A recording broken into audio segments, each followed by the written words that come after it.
There had been some really good comments on the previous video about the Moulton bikes, and so I would like to add an update to that video. One bike which several of us really liked was the XTB. Not the cheapest, but it's a very good bike, and it does offer you the benefit of a little bit of more of an urban setup. So the tires are wider. You can take it to off-road. The stock tires are already 2 inches wide, and there is space. You can see that there is space in there for going even wider. So you could possibly mount a big bin, which is 2.5 inches wide. But the rear thing I was complaining about was that they upgraded the rear for to have a disc brake, and I don't know if this is hydraulic or not. It doesn't seem hydraulic because I can see the connector. This is a mechanical connector.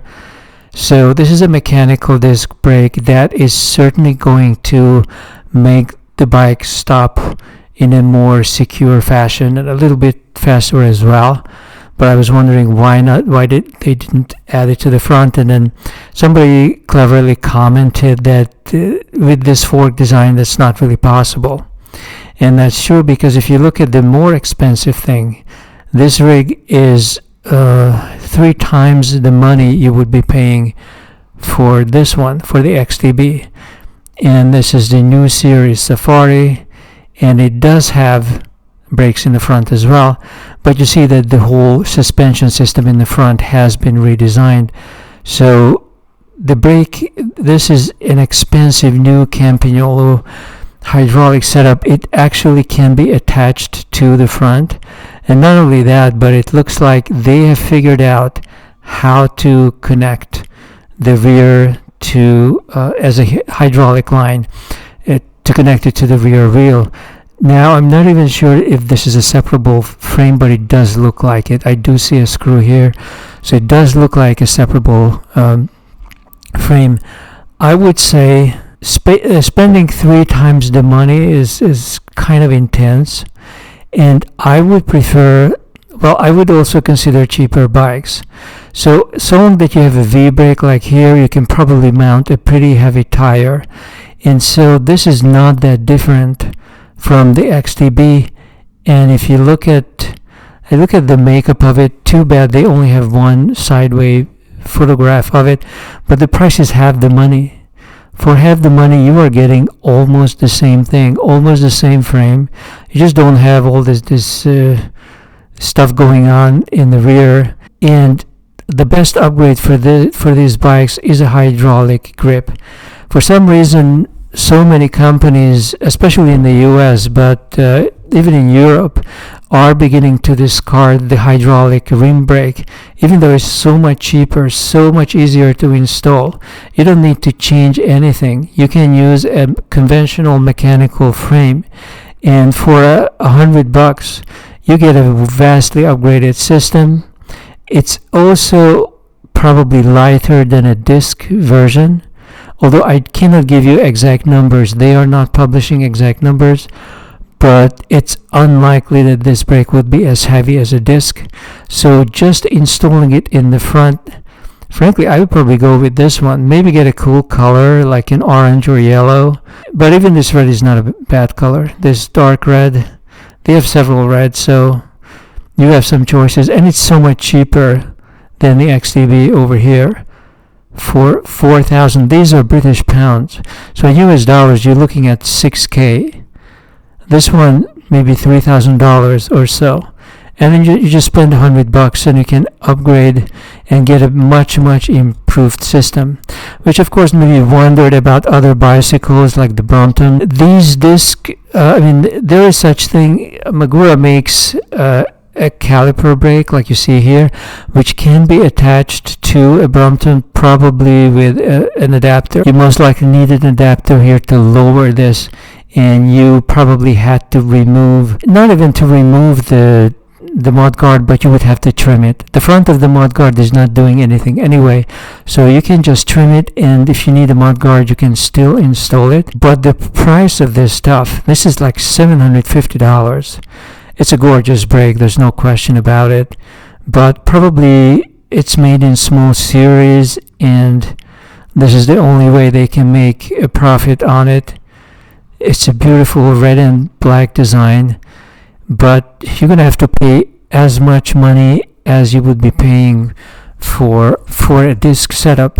Now the weight of this is sort of halfway between. If you look at the mechanical brake set, you're gonna have a little over half a pound, like 2/3 of a pound, whereas the hydraulic thing I was showing you just now, this one, is going to be 1 full pound. So that's the weight of it, and you can see it here. It's a little bit over a pound. So if you want to get something light, you can look at the list here. I'm giving you links below to all of this data. Most of the ultra lightweight mechanical brakes are going to be around a little over 300 grams. I'm not sure about this Ultegra, if this is really true that they got the weight, but look at, there's another one. So maybe there is stuff that's even less than 200 grams, which is practically nothing. But I wonder what the price would be for a brake set like that. There's no price on this one. I know the Campagnolo, this is about $500 just for one brake.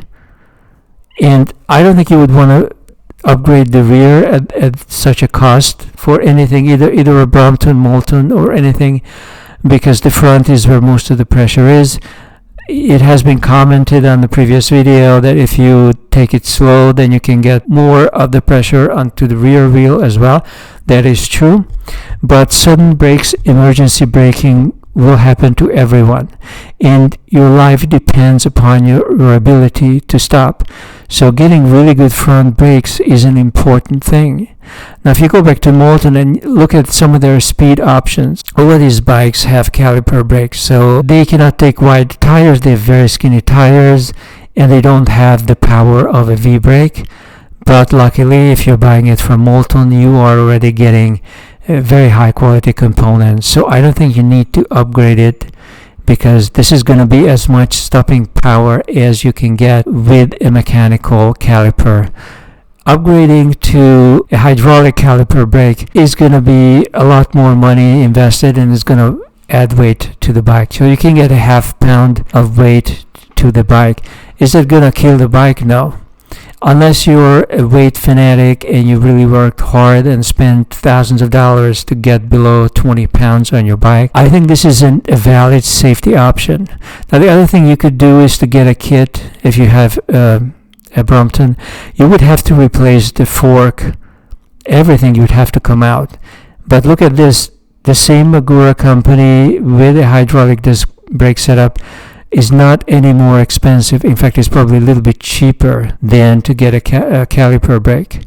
But then it's a lot harder to install. So there's a lot of installation and figuring out.